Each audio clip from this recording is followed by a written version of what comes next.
Hey, everybody. Welcome to the Cripescast. This is the podcast where we talk to people for and or from the Midwest. I'm your host, Charlie Behrens, and we are brought to you by Jolly Good Soda.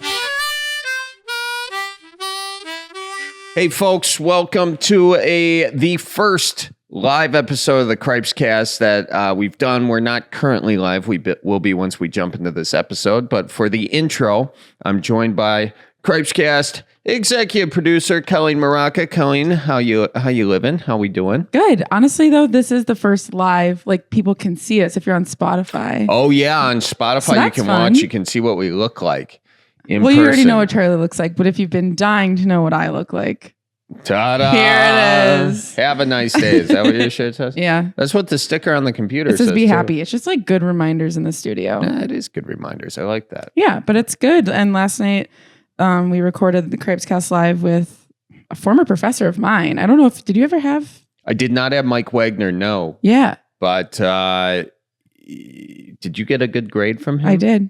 What'd you get? I mean, I passed. So. Okay, setting the bar high. But yeah, so that was our guest last night, was my old journalism professor.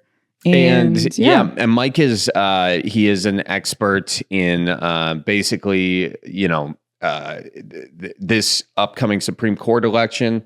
We wanted to find someone who was not partisan. Mike is very neutral and was very neutral in this interview, kind of, gave both sides of the issue. So I know our listeners are on both sides of the aisle, and we really wanted to make this as informative as possible. And really the goal is just everybody gets out and votes between now and April 4th. Yep. Because it's always tough to remember.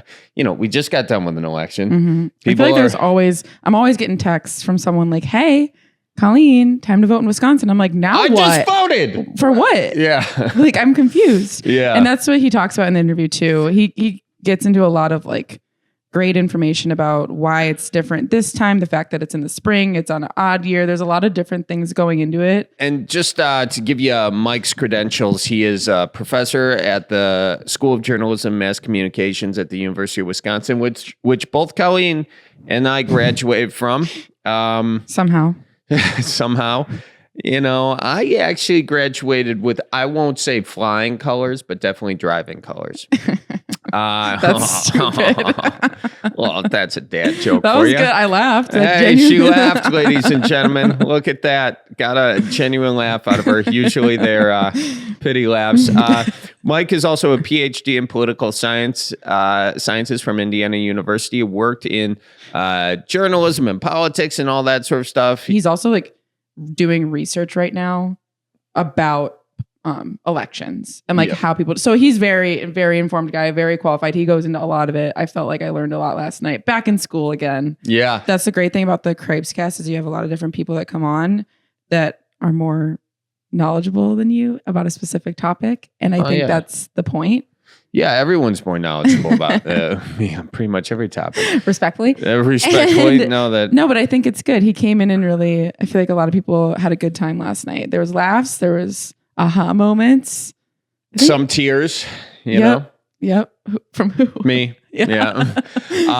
No, I was... From him when you were giving him crap about being a Vikings fan. There you go. There it is. I did go in off the top on that. Yeah. And we filmed it at Comedy on State in Madison, and all the proceeds went to Boys and Girls Club of Dane County, which is a great organization. And if anyone's interested, you can support there independently. But a big thanks to everybody who came out. And I had a lot of fun. Mm-hmm. So hopefully this will be the first of many live Cripescasts that we do. And honestly, I think we should just jump into it.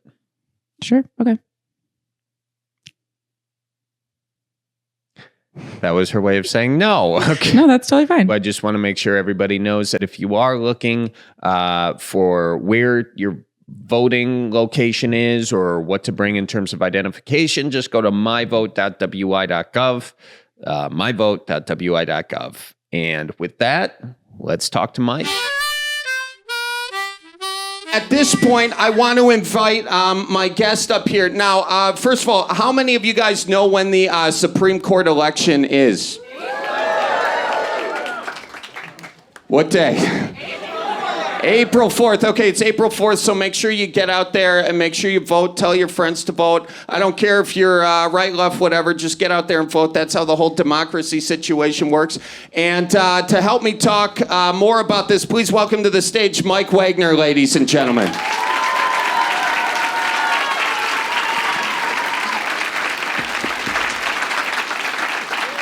Oh, look at this. And he brings me up a beer. Oh, thank you very much, sir. Cheers. Okay, all right. There we go. I like that. Cheers. Thank you. So, Mike, how you doing? Oh, real good there. Oh, okay, fantastic. I like that suit coat. I should have dressed better for the show, but that's okay. You're upstaging me already. We both got jeans on. That's nice. Black shoes. Should have worn a sport coat. Note taken. Now, I want to just let the audience know right off the top that you have allegiances to a team known as the Minnesota Vikings. Guilty as charged. Mm-hmm. Yeah. No, you can boo them louder. It's okay. It's okay. Yeah. That's all right. How does it feel to be a Vikings fan? Pretty terrible most of the time, to be honest. Yeah. That makes me so happy. Yeah. Do you remember when you guys got Brett Favre? I do. And do you remember that one game when it looked like the Vikings were going to go to the Super Bowl for the first time in a really long time? I do. And they were playing the New Orleans Saints. And it was the last play of the game. And Brett Favre went back to pass. He did. And then he was looking.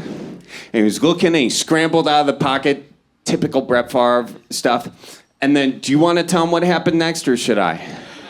I blacked out. Blacked out, okay. Well, I'll tell you what happened. He threw an interception. That's right. And I had the biggest smile I've had in a long, long time.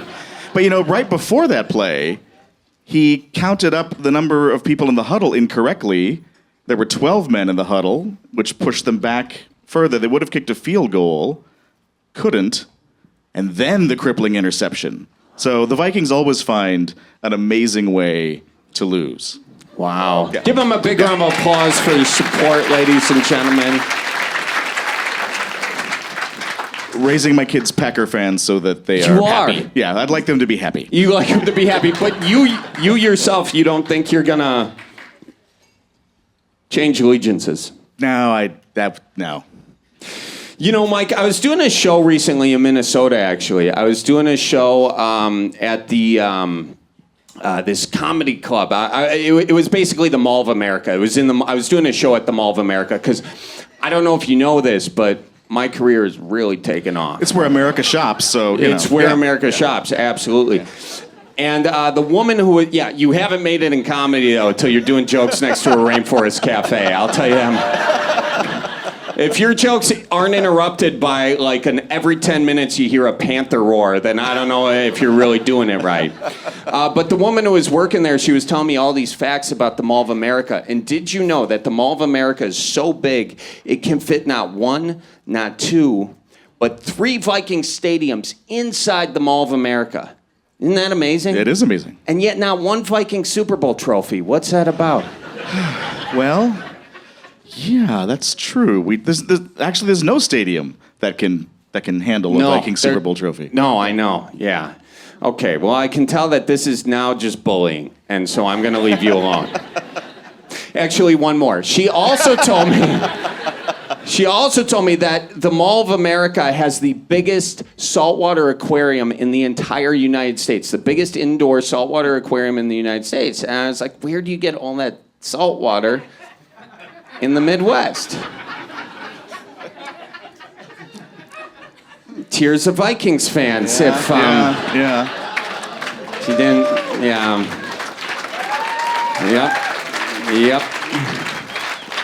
Home turf advantage. Sorry about that. Sorry. So they've been terrible my whole life, so it's not surprising. Yeah. Yeah, and so has that affected you on an emotional level? I think that my general orientation toward life is begin pessimistically, like a Vikings fan. Yeah. Something good happens and you think, well, maybe. Then more pessimism. Then a huge unearned surge of optimism, and then crippling, shocking, devastating, memorable defeat. So I'm doing great. I feel good. Well, thank you so much for coming in today. And by the way, if you guys have questions for Mike after we ask a few, feel free. We'll get some audience questions about this upcoming Supreme Court election and all that sort of stuff. And we're just kind of going to get the deal. Now, can you give people like your background? What are your credentials? What brings you up here today? Sure. So I'm a professor in the School of Journalism and Mass Communication here at UW. So I have a PhD in political science from Indiana University, a lesser red and white Big Ten school. And I, before that, worked as a journalist and worked in politics. And so I study politics. I used to be a reporter, and now I study how elections work and that sort of thing. That's awesome.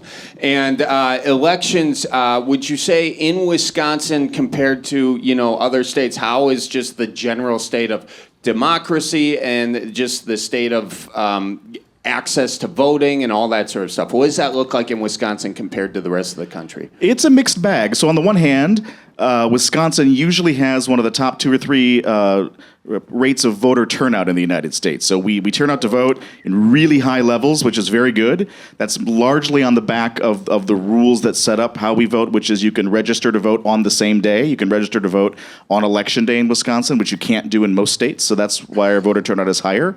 We also, though, make it harder to vote in some ways, so we have a more restrictive ID law. So those who like that say it's really important to push back against voter fraud and to say if you have a photo ID with your signature on it that's government issued that has a start date and an end date, we can be more confident that you're voting. And so it's a little bit harder for some people. Not everybody has a government issued photo ID, especially those who don't drive, and also seniors are less likely to have that.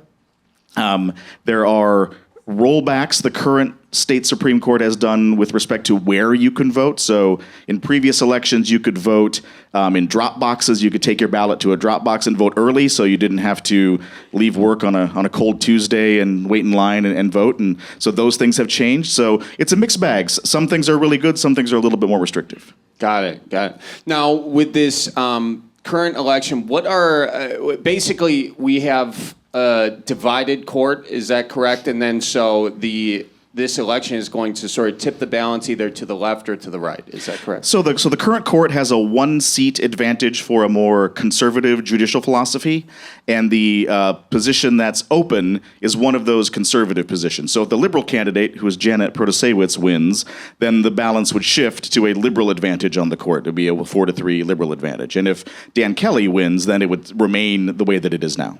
And in Wisconsin, we obviously have a Democrat governor, a very Republican legislature. And what does that sort of say about Wisconsin, generally speaking, in terms of popular vote and sort of how districts vote, or how it's been districted, how we've done the redistricting? Yeah, so the way that our state district lines are drawn for our state legislative districts are in the history of the republic, so in the history of our country since the 1790s.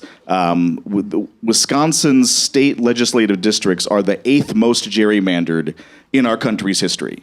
And so how that manifests itself in elections is usually Democrats win somewhere in the neighborhood of 60% of votes for legislative offices in statewide elections, and Republicans usually get 60% of the seats. So Democrats usually win about 60% of the votes and get about 40% of the seats. Republicans usually win about 40% of the votes and get about 60% of the seats. Democrats say this is an obvious problem of gerrymandering and the way these district lines are drawn to goose the advantage for Republicans. Republicans say Democrats live in more concentrated areas, and so more of them are in some districts but not in others. And so if the state Supreme Court race goes to the advantage of the liberals, we would be very likely to see new cases coming before the state Supreme Court asking to throw out the current district maps and replace them with something that would be more in line with how the state votes in general statewide elections. So that's one way that this election could matter if it goes in one direction. With that idea that the liberal voters are more concentrated in one area, does that, and breaking that up into sort of these districts and everything, is that sort of what, I guess our founding fathers had in mind when they were talking about democracy and sort of like one vote, one vote, each vote is equal, determining the president or the governor or whatever it is? Were they planning on that kind of representation? They generally favor the idea of one person. Well, they favor the idea of one man, one vote. One white man, really. One was how they were thinking about it. Right. And they were also thinking about it in terms of they didn't trust us to vote for president. They trusted us to vote for our state level officers and the House of Representatives. With the founders, that's who they trusted us to vote for. And they thought that the districting would make it more likely that each of those voters would have equal weight, equal power in their vote when they cast a ballot. They didn't think about it in terms of parties. The first president, George Washington, whom you might have heard of, was a person who famously warned against forming political parties. Now, he's often praised for saying, "Oh, we should be worried about political parties and not do them." He also was the leader of the Federalist Party, and so little bit from column A, a little bit from column B. But our founders didn't think that parties were very good, but felt that elections and a large country would push back on some of the negatives that parties can cause. People who study politics say, we need parties to have democracy because we need to organize our ideas in some kind of way. And, you get one more vote than the other side, you get all the seats. And so that it advantages us to have teams. But our founders didn't think that we would be in a situation like we are now, where people who supported one side were concentrated in one area and people who supported the other were more disparate. That's not something they envisioned. And is there a way to sort of redistrict, and we'll get to sort of the issues at bay, but I just want to touch on this redistricting just to give everybody an idea. Is there a way to redistrict in a way that's not partisan? If you look at Illinois, it's very gerrymandered toward the Democrats. That's right. You look at Wisconsin, very gerrymandered to favor the Republicans. Right. Is there a way to redistrict in a way that's nonpartisan? Is that possible? It is possible, and some states do it. So not to praise Iowa, especially as a Minnesotan, but Iowa has a rule that says you can't cut a county into more than one district unless that county has more people in it than can be in a district.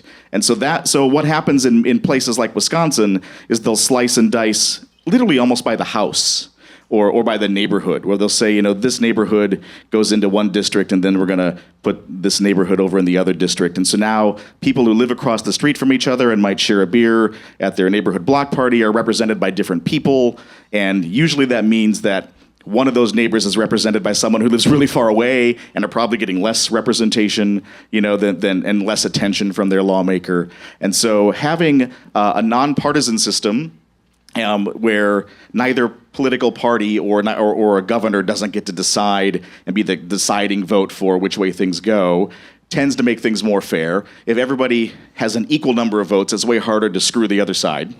And then if you have rules about you can't cut counties, that the stronger rules also tend to make redistricting more fair. Now, even if we did those things in Wisconsin, like Democrats shouldn't get too excited. Even if we had a nonpartisan system and we didn't allow the splitting of counties, Republicans would still probably have an advantage, but it would be much smaller than the current one. In Iowa, when they redistricted, did they favor the Republicans or the Democrats? It doesn't really favor either party. In recent years, it's been better for Republicans as the state's grown a little bit more conservative, but under the same system, Democrats have also had huge advantages in Iowa in years past. Gotcha. So let's get to this year's election for Supreme Court. Before we talk about the candidates, is it typical for a state to have an election for Supreme Court justices? It's not super common, and it's even less common to have it at a weird time of year like April, in an odd-numbered year. And so we're fairly unique in that regard that we elect Supreme Court judges. That seems a little peculiar. Most states don't do that. And then we have it on an off-cycle election, which also means that turnout tends to be way lower, which is why something like this is a really good thing to do. Got it. And so who are the candidates this year? So the candidates are Janet Protasiewicz, who is the more liberal of the two candidates. She's a judge and has been speaking a lot about different sorts of fundamental views she has about rights she would like to enact her judicial philosophy in favor of, most notably reproductive rights is what she's really been campaigning on. And then Dan Kelly is the other candidate who was appointed by former Governor Walker as a state Supreme Court judge to fill a vacancy. And then when he ran to keep that seat, he lost in the last election to now Supreme Court Justice Jill Karofsky, and he's running again. Got it. So we've got these two choices of candidates. What are the primary issues that this candidate, whether we elect a Kelly or Protasiewicz, what are the issues that they'd be likely to rule on in the near future? So I would say the most likely would be something related to the abortion issue. And so Wisconsin has a law from 1849 that criminalizes abortion practice.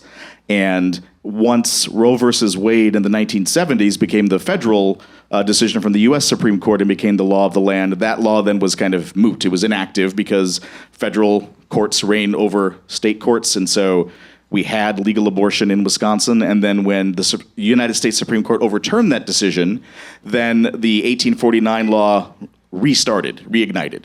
And so now abortion's not legal in Wisconsin. And so it's very likely that our Attorney General, who is a Democrat, or other more left-leaning lawyers would bring a case before the Wisconsin State Supreme Court to say that 1849 law should not be something that should carry the legal weight. And basically the legal argument is Wisconsin has another rule that says if a law hasn't been used for a long period of time, then it's supposed to be sunset. And so they would argue, hey, from 1973 to 2022 or whatever it was, that 1849 law didn't count, so it should be gone anyway. We shouldn't have it, and so abortion should be legal in Wisconsin unless the legislature wants to pass a law that says it isn't, and the governor signs it. And so that, of course, wouldn't happen in our current configuring of government. So if Protasiewicz wins, it's very likely a case would come before the state Supreme Court that we would forecast would be most likely to reinstate legal abortion in Wisconsin. It would be the most likely outcome. Now, and I guess I should say conversely, if Dan Kelly wins, then it's very unlikely that would even get brought to the court. Mm-hmm. We would just maintain the status quo would be the most likely outcome. But the status quo with that law in particular, it does it not make an exception for rape or incest? Is that correct? That's the law doesn't really deal with those things. Okay, so if those things were to come up, how would it likely be ruled if, say, Dan Kelly were to win? It's hard to know for sure, but it would seem like there would not be exceptions unless. But there are other conservative judges on the state Supreme Court who are sometimes behave as swing voters, and so you could imagine Justice Hagedorn siding with liberals in a case like that. But that's a lot of guesswork. Got it. So we obviously have the abortion issue, which is a hot button issue. But what other issues would be brought up? I'm thinking specifically with gerrymandering. Yeah, so I would imagine we'd see cases that would ask the court to throw out the current maps, saying that they are unfairly gerrymandered to advantage a political party, which historically the U.S. Supreme Court wasn't really a fan of, but more recently has become more relaxed about. And so we would probably see cases about asking to throw out our current state legislature maps. We would probably see lawsuits related to trying to expand voting rights, probably trying to reinstitute voting at ballot drop boxes.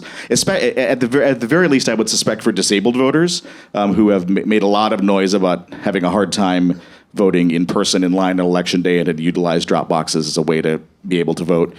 So you could imagine different kinds of voting rights would be something. I would imagine labor rights would also be raised. Now it's, 12 or so years ago, when then Governor Walker signed Act 10, which ended public bargaining rights in Wisconsin. That's had a lot of twists and turns to the court system. I would imagine that it might be possible to see more lawsuits related to that again. And so labor, voting rights, abortion, probably some issues related to environmental regulation would come up. So the state Supreme Court, for example, the chair of the DNR, his term ended, refused to step down, said, I'm just going to stay. There was a lawsuit brought before the state Supreme Court. They said, you can stay. And so we would imagine that would go the other direction if Protasewicz wins, and wouldn't get brought back to the court if Kelly wins. Got it. With respect to voting rights, sort of bringing that up again, what, like in Madison, there's all these different rulings with what IDs are acceptable and what are not. So this is just for people who are thinking of going out and voting on the day, especially students. In Madison, I think in all the other UW schools, you can use your student ID, and it's an acceptable form of voting ID, I believe. But in Madison, it's different. Is that correct? My understanding is that it's still different, but that you can get an ID that would be legal to vote, but it's not the student ID that gets you your, into the library, or you're spending money on food and things like that. It would be a different ID that you can get from the UW, but isn't the same as the student ID. But why would other universities be able to use their ID yet not in Madison? So it depends on what information's on the ID. Okay. And so the voter ID requirement has a strict set of requirements about what has to be on there. And I think Madison's student ID doesn't meet all of those requirements. I think it might have to do with an expiration date and an address. Okay. So if people want to make sure that they can vote in the election, what should they bring to be safe on the day? Well, you can register to vote on Election Day by bringing proof of your address. And so if you Google something like, how do I vote in Wisconsin, or voting, something like that, you can go to the state's website, and it'll tell you what exactly you can bring to make sure that you are legal to register to vote there. You basically just need proof of where it is that you live, and that it's in Wisconsin, that proof of residence. Got it. And that website is myvote.wi.gov. That's right. Yeah, I knew it was something like that. What about weed? What about it, Charlie? I don't know. I mean, I'm just asking. I'm asking for a friend. We kind of live in sort of this weed desert, sort of in Wisconsin. That's right. And, which is ironic because we call our water fountains a bubbler here, and don't laugh that hard. Well, no, I can see those eyes. Do you think marijuana will have sort of make its way to the Supreme Court? Will this election sort of sway that one way or another? I'm not sure that's the most likely thing to come of this. Now, the governor has been in favor of talking about legalization of marijuana, at least for medicinal purposes. And I think that there are lots of lawmakers in Wisconsin who They're so committed to a round of applause at that. They're so trying to start it.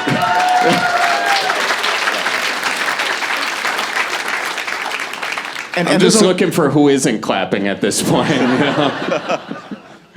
They're just staring at the ceiling because they're already high. Yeah. Then there's quite a few lawmakers who are in favor of legalizing marijuana just more generally. Democrats and Republicans. Not many Republicans. Okay. Not really. But most importantly, the Speaker of the State Assembly is not interested in bringing the issue to a vote because it's very popular in Wisconsin, but most Republican lawmakers don't want it, and so it's very likely to not get on the legislative agenda because it would cause his party to take an unpopular and public vote about an issue that some people really care about. But you could imagine a couple of scenarios where the governor might issue some kind of executive action that might try something that would then likely immediately get the courts involved, and then would work its way to the state Supreme Court, or even the Department of Health Service, DHS, might even try to, pursue some kind of action that might, even just to study legalization. You can imagine that those things might then make their way to the state Supreme Court. But it's probably not the kind of issue that's as likely to get immediate attention after the election. Do you know why Republicans would be so opposed to marijuana? I'm talking from sort of an economic standpoint. You look at Illinois, there's sort of a windfall of taxes that they get from that. Michigan has the same thing. A lot of these Midwest states are finding a way to legalize it. What is the opposition, especially in a state where drinking and driving is so problematic, and we have the worst. We really do. Like when you come to drinking and driving, like here, if you get caught drinking and driving, you get a slap on the wrist. And now drinking or smoking and driving is not much better either. Are they seeing our drinking? How do we have such lax? Thank you so much. You're a real hero, honestly. Give her a big round of applause. Bringing the beers up. Jeez Louise. How can we be so lax on, as I get another beer delivered? I'm not driving tonight. How can we be so lax on sort of the beer laws, which is a psychoactive intoxicant, yet another psychoactive intoxicant we're so opposed to? What is behind that? Well, I think the Tavern League and the power of restaurants and bars in the state in terms of how they earn political support is probably one reason. Wait, why is the tavern? Do they think people are just going to get super high and watch Netflix and not go to the bars? No, I think it's that they don't want to. That probably would happen. I think it's probably more a worry about getting more regulation on drinking and driving. So, a quick side story. So, when I first got here to Wisconsin, this was 3 presidential elections ago. There was an attorney general's race, and I moderated a debate at the law school of the Democrats who wanted to be the attorney general candidate. And so one of the questions I asked them was, do any of you support operating a car under the influence of alcohol to be something more than a misdemeanor? And these are the Democrat, none of them did. None of them would, right? So there's just the political culture in Wisconsin is not one that's likely to regulate alcohol, despite all the things we know about how bad drinking and driving is. And so, but your question was about Republicans and marijuana. Well, true. But I kind of want to ask the audience. I mean, you guys are general, hodgepodge of people. Do you think we should be more restrictive on drinking and driving? Let's hear applause for no.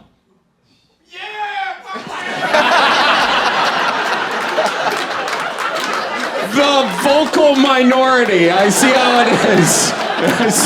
it is.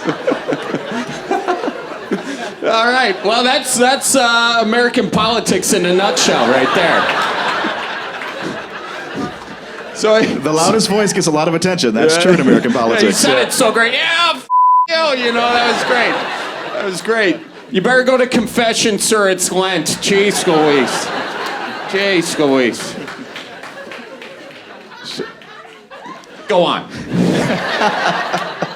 And so, but on the Republican side, really since Ronald Reagan was president, there's been a strong, you might remember the former First Lady Nancy Reagan's Just Say No campaign, very aggressively opposing, using different kinds of drugs. And then there was, for a long time, there was a belief that using marijuana would be what's called a gateway drug. It would be first you use marijuana, and then you begin using, which doesn't have much in the way of harmful effects. But then, maybe then you start trying something that's more addictive and more destructive, like cocaine or heroin or opiates. And we have a huge opioid crisis in our state. It's one of the worst in the country.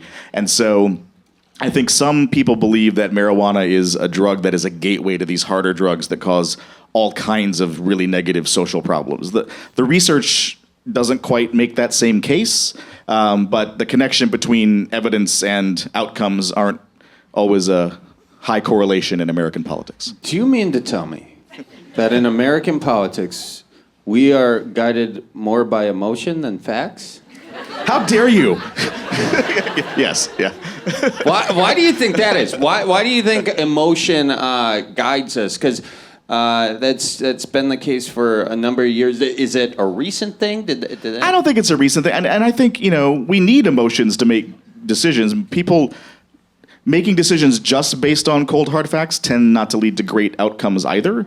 It's the mixture. People get bored and they fall asleep and they're like, oh, Jesus Christ. It's like you can imagine the president. Like there was an old Saturday Night Live when Al Gore was running for president. It was like, all right, America, open up your textbooks to page 44. It's a little. That's a great impression, by the way. Look at that. Yeah, give him a big round of applause for that. Thank you. And but we need emotions to make decisions. We don't need too much emotion to corrupt our view of things that are true, right? So like the way I explain it to students is like, so let's watch a replay of a controversial play at a Badger game or a Packers game, and so let's imagine Vikings game. Well, but there are no Vikings fans in the crowd That's true. in a class I'm teaching that better here. be true. And so Jordan Love will say throws a pass to Aaron Jones, and did he get 2 feet in bounds or not? Right? Packer fans will say yes. Vikings fans will say no. Raiders fans will objectively tell you what happened, right? Because they don't have an interest in the outcome. That's actually a terrible example with Raiders fans. are bad. They'll just mess As with I you. said just to Raiders, I mess with realized you. I should have said 49ers fans or something. yeah. Although they're probably high, so it's hard to know. So it's hard to know. Yeah.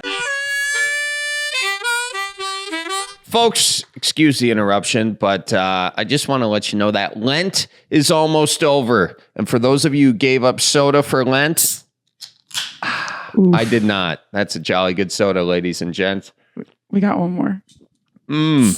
Oh, that was a bad one. Oh, listen to that, Pop. You also didn't give up soda, huh? Nope. Here, cheers.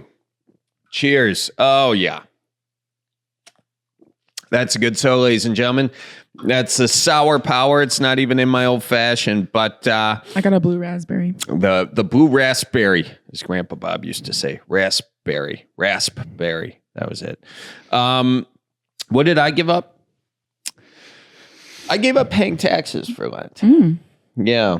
Nice. Well, luckily Lent is over before tax season I know. is officially I done. can live the dream a little longer. But regardless if you gave something up or not, Easter is almost here, and there is no better time to treat There's no better your sweet tooth treat than than Jolly Good soda. Okay. Well, what I was gonna say wasn't bad. Colleen always writes these beautiful ad reads, and I screw them up royally. No, usually when I write them, you roll your eyes and then do your own thing. That's untrue. That's very untrue. Anyway, enjoy your egg hunt with your family while guzzling down a Jolly Good soda. Do you guys still do an egg hunt? Because now there are grandkids in the family. My brother and I, I'm 25, he's 27. We fully still do egg hunts. Who hides the eggs? Your mom? My mom, and she's really good at it. Oh my God, you guys. That's great. Keeping the dream alive. Yeah. Well, actually, I think 2 years ago we stopped because it was always physical, but. You guys are competing over the eggs? Yeah, I only won once. Oh, you've only won one Lauren's time? really physical and rude. He kind of, as soon as I see something, he can see my thoughts. He's the more athletic sibling, so he'll go and run and find it and then beat it out of my hands. I respect that. Yeah. I respect that a lot. And then once he got married, my mom was like, maybe we should stop. Maybe we should stop before this ends the marriage. Yeah. Before she sees what we're really all about. But maybe if I would have had Jolly Good beforehand for a little pregame, I would have won more. Oh, yeah. I think that's what we can. But it'd be so nice and sweet. You'd have no desire for any of the little jelly beans hidden inside the eggs. What'd they put inside the eggs? Was it jelly beans or was it money? We had a mixture, and then we also we had 24 eggs hidden just for the two of us. Oh my gosh! Or we actually, you have to have an odd number so that someone wins, but we also hid the hard-boiled eggs. Really? Yeah.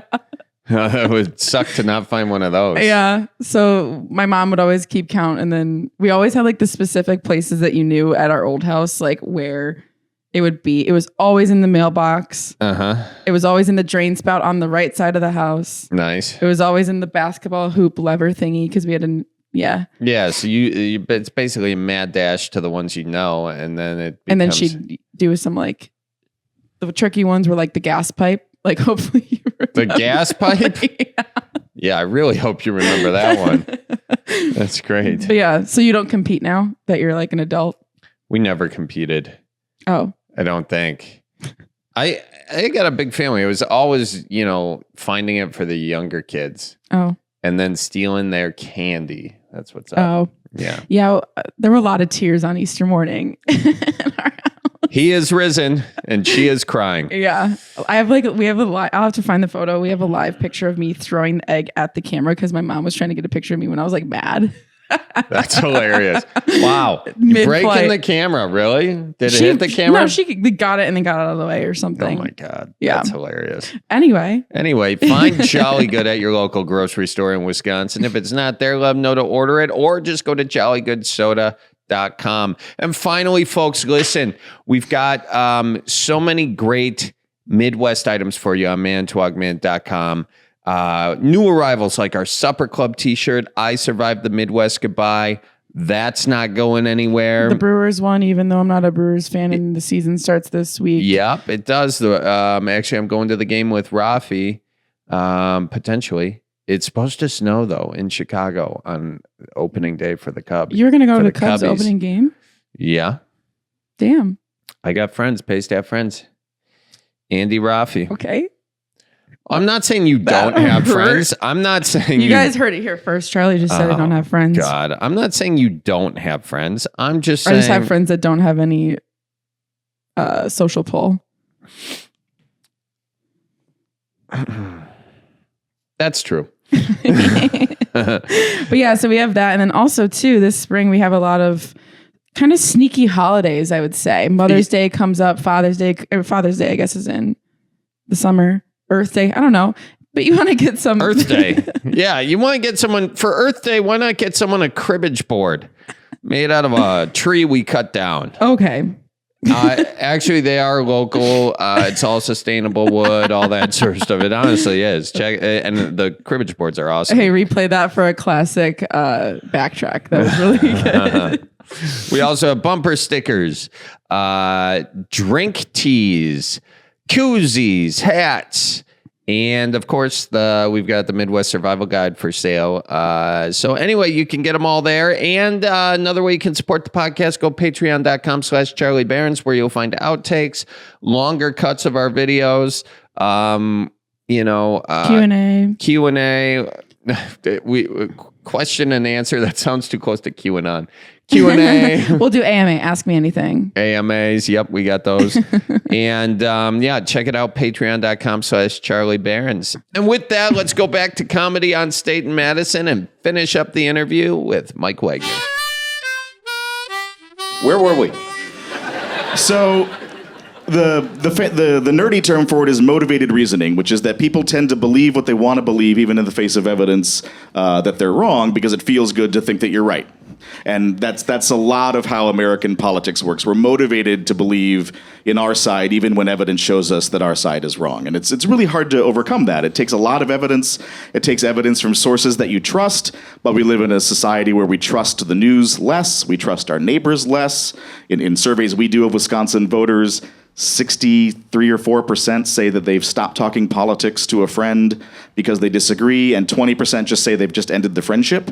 And so politics is affecting our lives. It's brutal. It is brutal. It's 1 in 5 of us. 1 in 5 hell with people. you, Grandma. Right. You know? That's right. Not a sign of a healthy democracy where we just say we disagree, so I guess we're done. Right? I mean, that's 1 in 5 of us in our state say that, and it's partially because of this role of emotion versus evidence, and it's partially a reaction to society changing and people worried about losing what they have and seeing other people take resources, and politicians are more than happy to tell you who's to blame for your problems, and it's never you and it's never them, it's always someone else. And so that kind of toxic mix leads us to try to persuade people to turn out to vote for things like a state Supreme Court election. Speaking of influencing people to turn out for an election, there's been more money spent on this Supreme Court election than there has, I believe, than any other Supreme Court election in the history of U.S. history. That is correct. Illinois used to hold the record, and even adjusting for inflation, we outpace Illinois in spending for this race. Take that, Illinois. Yeah, exactly. Yeah. Suck it. Jeez. Were you a big wrestling fan in the early 2000s? Oh, man. So that's good. I applaud it, that's good stuff. Yeah, but more than $30 million, I think, has been spent already. Most of it not by the candidates. So, like, Protasewicz has raised well over $1 million. Kelly has raised $400,000 or $500,000 at least. Like the last time they had to tell us how much. They've surely both raised more since. But I'm not sure if you're a math nut, but that doesn't equal $30 million. That's about $1.5 million or maybe $2 million. So lots of money is coming in from all over the country trying to influence how we're voting. And it's never an ad that says, Janet Protasewicz approaches legal decision-making like this, or Dan Kelly, approaches judicial philosophy in this way. It's, Janet Protasewicz wishes that your children were dead. That's the sort of thing. The commercial. That's right. He just doxed himself. Jeez. Well, we don't get paid. I'd say I need a moonlight to make a little extra cash. Yeah, professor salary. Yeah, you got to get that voiceover work, That's right. Dan Kelly lets the air out of your tires at night, that kind of stuff. Yeah. I knew it was him this whole time. Yeah, it's totally, yeah. Dan Kelly never props up your wipers when there's icy rain outside. And then Protasewicz doesn't open the door for you at the Quick Trip. She lets it slam in your frickin' face. And then a gentle acoustic guitar begins playing, and then the other candidate comes out and they take the windshield wipers off. And oh, hi. I'll even put a leech on your hook to catch a walleye. There you go. So all this money is money free speech? Is money free speech? Are corporations people? The U.S. Supreme Court says yes. Other humans, I think, have a different reaction to that. Yeah. You guys disagree? Yeah. So the law of the land is that corporations can spend money in a relatively unregulated way. And the argument is that they have the same free speech rights as that you and I do. Many people, including but not quite a majority of the Supreme Court, disagree. But that's the current rule. Okay, well, that is interesting. Now, as far as recusing oneself from decision-making, Protasewicz says the Democratic Party gave her $2.5 million, something like that, right? Or at least spending ads for her that, yeah. Gave her a lot of money. Yep. And she said that she would likely recuse herself from rulings involving them. Dan Kelly did not take the same position. Is that correct? But that's again, right. Likely keyword. Right. So one of the arguments being made in advertisements against Dan Kelly are that he's taken lots of donations for people that have come before him in court, and then he's ruled in favor of them in those cases. And so Protasewicz has been criticizing him for that, but hasn't quite said, I won't sit, and judge cases where a donor has given money. She said, I likely won't, which, is likely's doing a lot of work there. Yeah. It's all about the modifiers. Is that a modifier? Can someone check me on that? Likely? I don't know. Is that a modifier? Mm-hmm. Why not? Okay. All right. They gave me a second beer, so I'm losing my ability to make that judgment. Forget. Thanks, Tavern League. So at this point, first of all, do you have, before we open it up to audience questions, do you have any thing that you think I should have asked that I didn't ask? That's the question we teach our students, of which you were one. They should always ask as a last question. Yeah, so it's a great question. Can you just do my job for me here? That's right. So why bother, right? Most of us will never meet a state Supreme Court judge. Most of us will not breathlessly read the decisions that they make. Why bother voting? Because it affects a wide variety of things that matter to all of us a great deal. No matter whether you're a Republican or a Democrat or an independent, or you think the whole system sucks and you would never join any of those groups. And so things happen related to what people get to do with their bodies, how they get to vote, how much of their money they get to keep, and what the government can say about it, what happens to the government's ability to regulate or not regulate the environment. All of these things are huge decisions, and the state Supreme Court will make a lot of the decisions that affects what happens right here in Wisconsin, and we have a unique opportunity to actually have something to say about that. And on April 4th, we can let them know which philosophy we prefer more. That's great. Yeah, give Mike a big round of applause.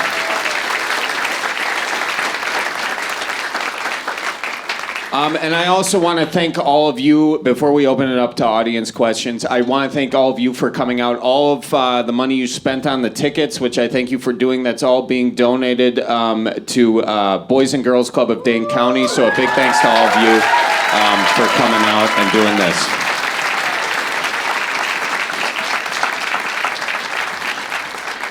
And with that, does anybody have a question that they would like to ask? Yeah, go ahead. Here, come on up. Come on up on stage. You can take my mic. It's sweaty. All right. So after the primary, I think that Protasewicz had as many or a little more votes than Doro and Kelly combined, and then of course there was Mitchell. So I feel like I'm a little overconfident about the outcome here, and I'm nervous about it. So what's going on with that? That's a good question. I think a lot of liberals, especially in Dane County and Milwaukee County, have that same kind of view, right? So if you look back to the last state Supreme Court race, which is not a perfect analog to this one, but is reasonable. In that one, Dan Kelly won the primary by about 90,000 votes. And he lost the general to Jill Karofsky by like 150,000 or something like that. So this go-round, Protasewicz did far better than Kelly. And if you add together Mitchell and Protasewicz, who were the two left-leaning candidates, versus the two right-leaning candidates who were in the primary, the liberal candidates way outperformed the conservatives. And so if they improve by that much more in the general, then it should be an easy win for liberals. But these are low turnout races. This is a race in April of an odd-numbered year, which is not when anybody was taught there's an election when they were growing up in school. They were taught, it's the second Tuesday of November in presidential years. And so it's hard. People have a hard time remembering to show up for these sorts of things. And so I would say they're really, really hard to predict. And so evidence from the past suggests that the liberals should have a better time in this race, but it's not something you'd want to... You wouldn't want your aunt to take that and lay down the money at a bookie's table on that. I wouldn't bet the farm on it. Gotcha. Any other questions? Yeah, you want to come up here? Or you just want to yell it from over there? I can yell it. Okay, yell it. Why is there so much solidarity amongst conservatives and yet progressives have such a difficulty in binding together to pass legislation? Why do progressives eat their own? This is a great question. So, on a comedy stage, I'm going to begin a sentence with the academic research suggests, but I will, that conservatives tend to favor more absolutist points of view. And so it's easier to unify around absolutist points of view. Things are right or they are wrong. Liberals tend to prefer what researchers call consequentialist point of views. Well, under this circumstance it's right, but under this circumstance it's wrong. And so it's a little bit harder to generate agreement, especially like excited, let's take to the streets agreement to what do we want this under these circumstances but not those? When do we want it? Well, sometimes but not others, right? And so it's just harder, right, to make that kind of argument, right? And so part of it is that. That's a sketch right there. That's a bit. You can have it. That you can down. have it. Yeah. And so part of it is just like natural orientation to how we decide what's right and wrong. And part of it is that in the United States, the left-leaning party, the Democrats, are just more heterogeneous. There's more different kinds of people in the party, a wider age range, a way wider racial composition, and so there's just different preferences. And so it's harder to form a coalition that's motivated in the same direction on all points all the time. Got it. So that's why progressives eat their own. Yes, go ahead. So my wife is really regretting being back from the bathroom for this, but I was wondering. Your wife is regretting being back from the bathroom for this. One of the grandmasters who was behind the smoking ban in Monona before it became statewide, and one of the biggest oppositions we fought was the Tavern League. So what if we got the Tavern League on our side and they could start selling pot in their cigarette vending machines? What if the Tavern League would start selling pot in their cigarette vending machines?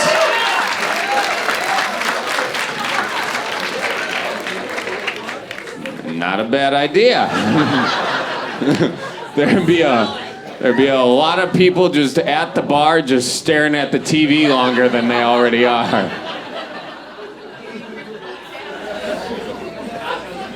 Nachos would go. Yeah, exactly. Cheese curds, exactly. Cheese curd sales, boom, skyrocketed. It would help the agriculture. You got the farmers on board. There you go. So anyway, Mike, weed in the vending machines. What do you think? I think in the interest of keeping my job, I'll say that's a really interesting idea. Okay. See how he pivoted like Kellyanne Conway, you know? I mean, professional move right there. Yeah, go ahead. Hop up. The stage is yours. Come on. Oh, guys. So I'll start that naturalized citizen of America from Russia. And I love Madison. Madison is awesome. I feel just like at home. Because, wait.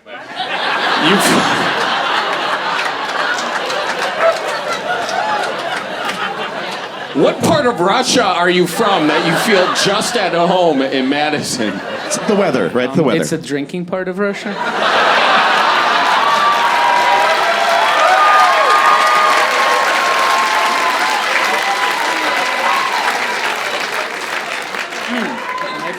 My friends say I have controversial views, so I have too many questions to ask you, but I'll just ask one.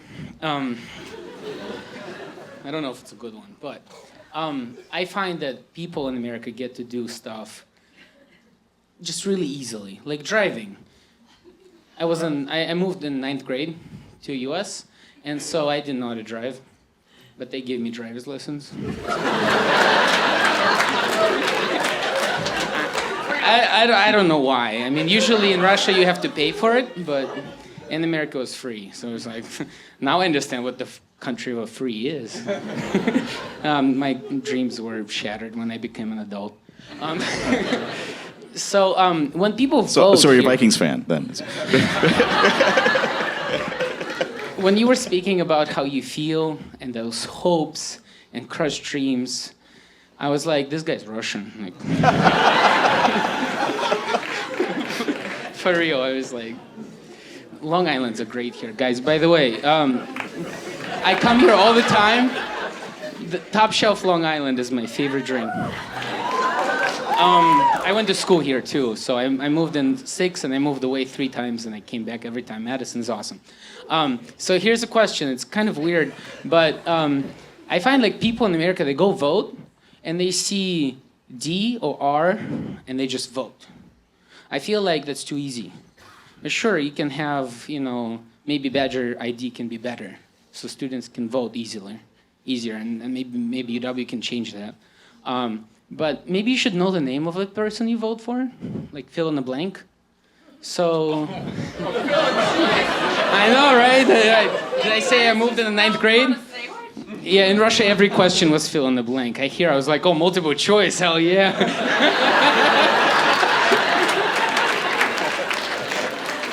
So that's my question. Is like, should people actually know who they vote for?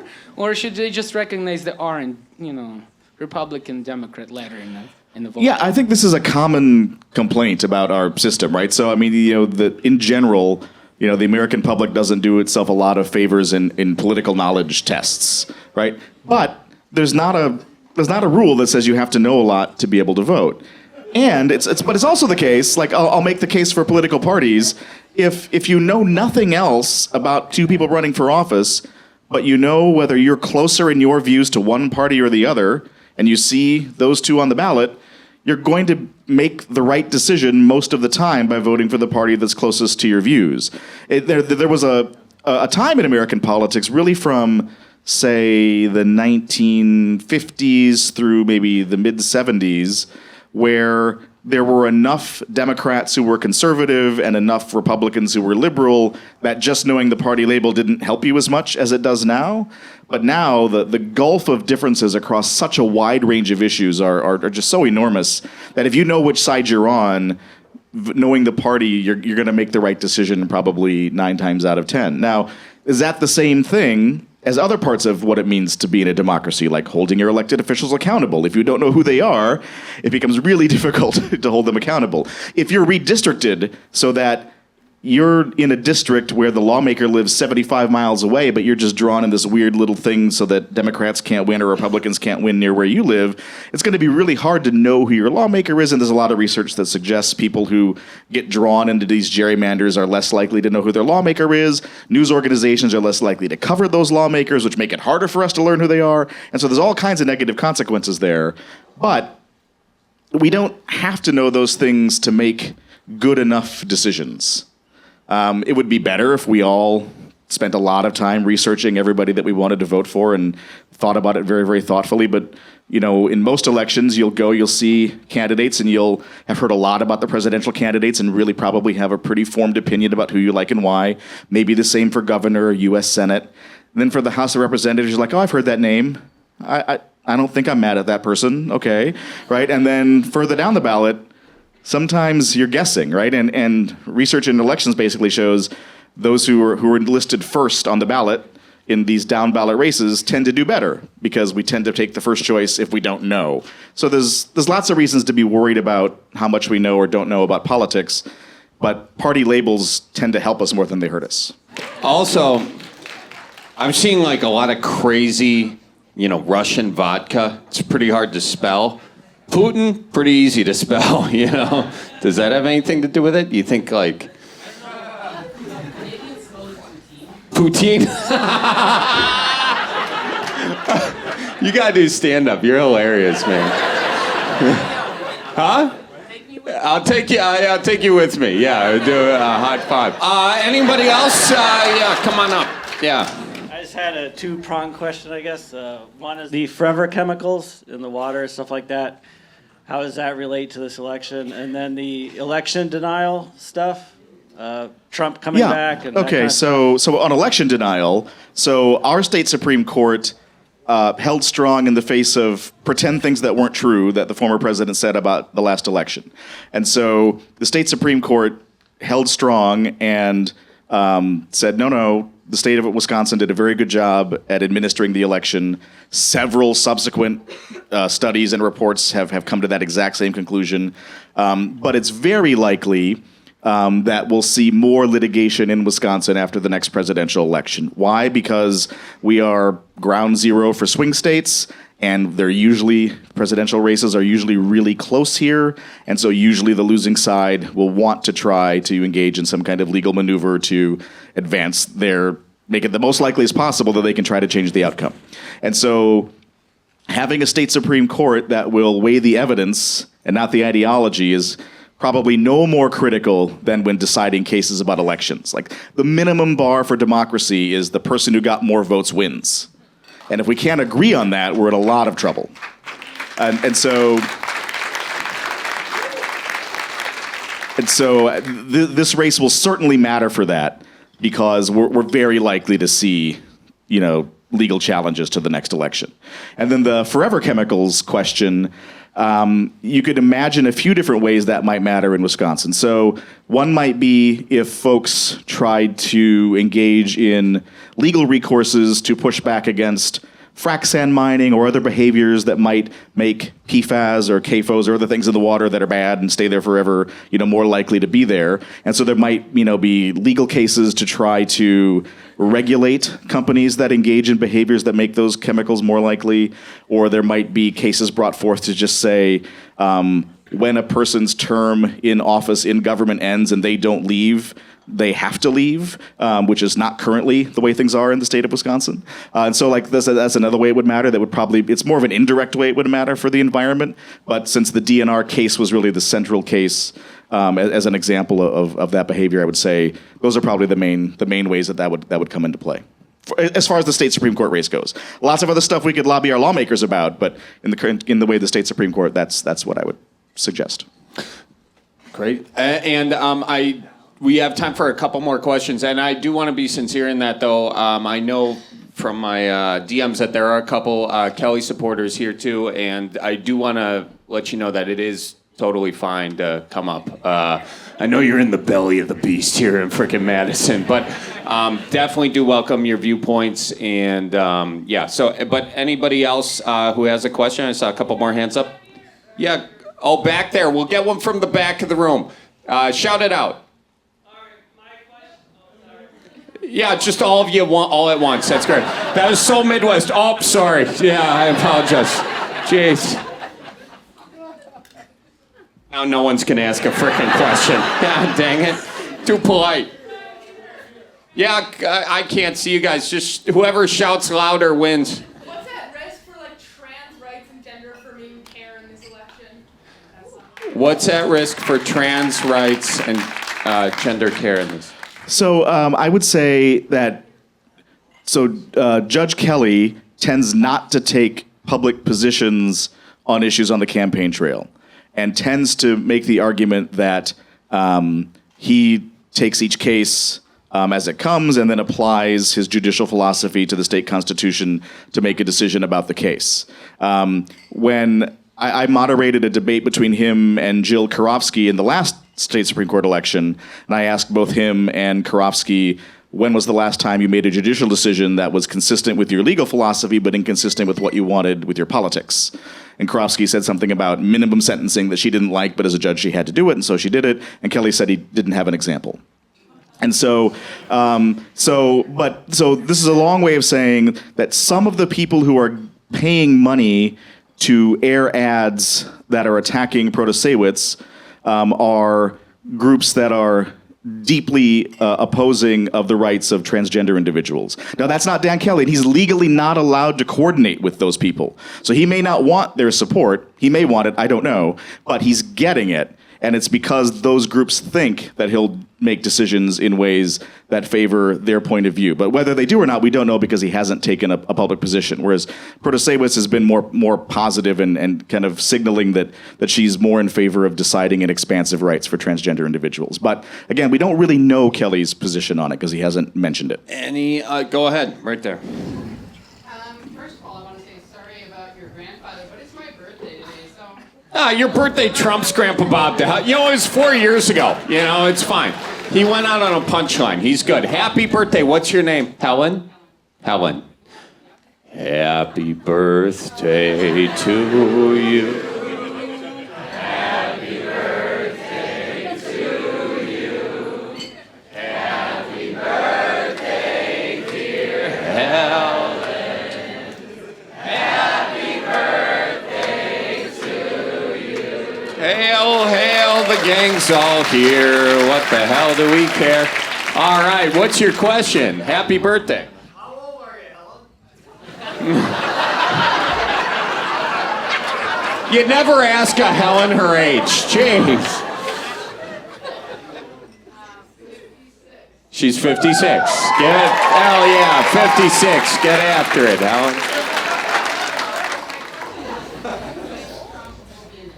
Do you think Trump will be indicted? Nah. You were asking him. Sorry. Go ahead. I think that's as good of an answer as any. I think I don't know. I think it's really hard to know the answer to that question. I don't think anybody's guess is any better than anybody else's. It seems like the Attorney General is behaving in the way that you would behave if you were going to indict somebody. Super quiet, nothing being said, no leaks.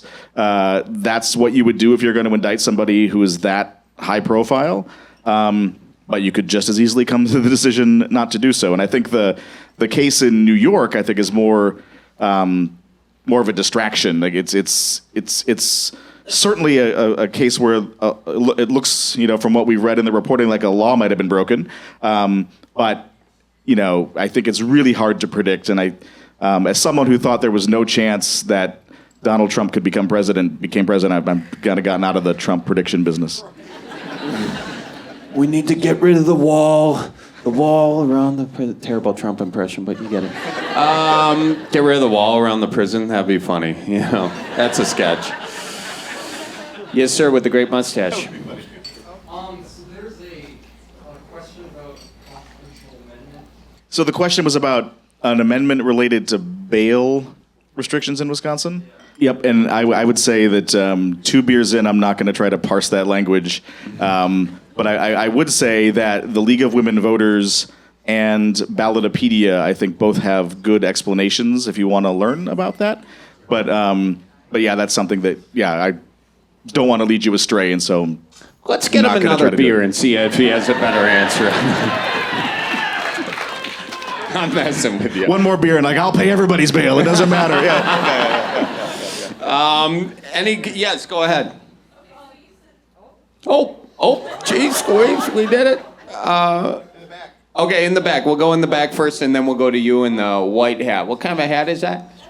It's UW hat. UW hat. Okay, awesome. It's a white one. Holy smokes, they're making the white ones now. Better not spill coffee on that sucker. More likely beer. Let's hear you back there, though. Okay, so you say that if Kelly were to win, that there are certain cases that wouldn't be brought to the court, like abortion or reorganizing the mass, right, for gerrymandering. Why would you say that it wouldn't come in front of the courts because Kelly won? So I would say it would be that lawyers who need to be able to feel like they're making credible arguments to judges, and also lawyers who worry about raising the money they need to raise to make the advocacy they want to do, probably would say it's not worth their while to take those cases to the court. They probably wouldn't be successful. Now, they may try to do it anyway, and of course there are always people who are willing to fund things where they know the outcome isn't going to be likely in their favor. But the law firms in Wisconsin that have been the most aggressive at expanding voter rights, pushing back against gerrymandering, thinking about labor rights and reproductive health care have been ones that are strategic about what they try to bring before the state Supreme Court. And I think they'd be way less likely to do that if they didn't think they had a liberal majority of justices. Because even then, it's not a guarantee that they would be successful. And then you right there. Go ahead. First of all, I am a Badger Vote League Women's Voter intern, so thank you so much for doing this. I think it's really important. Oh, absolutely. Thank you for your work as well. I've been seeing a lot of ads related to like Janet not being tough on crime, and I'm curious as to whether or not that kind of rhetoric still works on people. Like, do you Oh yeah. Oh yeah. Sorry. So your question is Janet not being tough on crime. Does that rhetoric work on the people of Wisconsin? So we've done a little bit of research about this where we'll ask people their opinions about a variety of issues, including criminal punishment and judicial sentencing and other kinds of issues related to crime. And then we'll ask people how important those issues are to them. And, in Wisconsin, abortion, inflation, healthcare, education tend to outperform crime. There aren't a lot of swing voters, and so it's not likely to persuade people, but it is likely to motivate Kelly supporters, right? So, probably the most important thing to remember about the state Supreme Court race in Wisconsin is that it's a low turnout election. And so if one side can generate a few more percentage points of people on their side to show up and vote, they have a much better chance of winning. And that is an issue that tends to motivate voters on that side. And so it's not really about persuading people, from my point of view. It's about reminding conservative voters why they like conservative judges. And so it's trying to motivate them to show up and vote on a random day in April. Yes, sir. We'll take you and then one final question. Go ahead, sir. Not to date myself, but fond memories of Nixon being impeached. Not to date yourself that's a sketch right there. If I were to date myself, what would you get yourself for the first drink? Would you pay for it or not? Okay, but go ahead. Given how the climate has changed so dramatically, of the Republicans escaping their destiny of having leaders that are inadequate, we now have demonstrated that Trump has broken the boundaries beyond any of our imaginations. Do you see in the history of your teaching that the younger generation are becoming more engaged, are wanting to understand history better? And because it's a reference point. If you don't know history, you're SOL. Do you see that, or are we just kind of following the straight line again? I think that the students I encounter are exceptionally interested in this kind of thing. And I think they're really interested in what's happened before and how that is like what's happening now, and then how it isn't like what's happening now, and how that difference might help us understand how we should think about what it means to live in our democracy in 2023 as compared to, say, 1974 when Nixon resigned, right? Because he was never impeached. He would have probably been, right? Republican leaders went to him and said, we're not on your side anymore. And he said, okay, I'll resign, right? And so that's not what happened either time President Trump was impeached. And so I find students are really interested in that.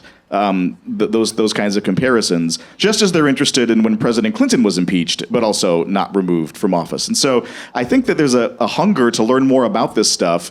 I think there's a skepticism among students maybe over the last 7 or 8 years that wasn't present 10 and 15 years ago when it comes to thinking that there's any likelihood that people can compromise to get things done, or thinking that there's any likelihood that fundamental change happens at the ballot box as compared to, participating in social movements and things like that. I think students, the most engaged students tend to be coming at politics outside of the party system.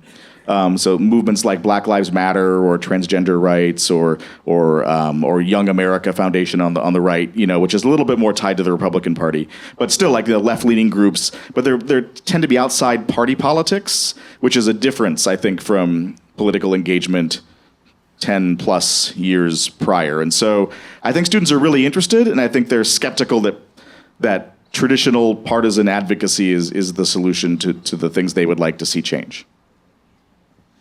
And then final question, who's got it? Well, you asked one, so I'm going to go for the fella. I can't see if you're a fella or whatever out there. I don't know. It doesn't matter. Whatever in the hell you are, you got a nice blaze orange hat. Is that an OPAT? Hell yeah, it is. And there you go. There you go. All right. Well, you get a question because you bought the merch. All right. So I feel like increasingly people are becoming disillusioned with party politics in this country, and yet I feel like we're increasingly seeing that judges are being associated with certain party politics.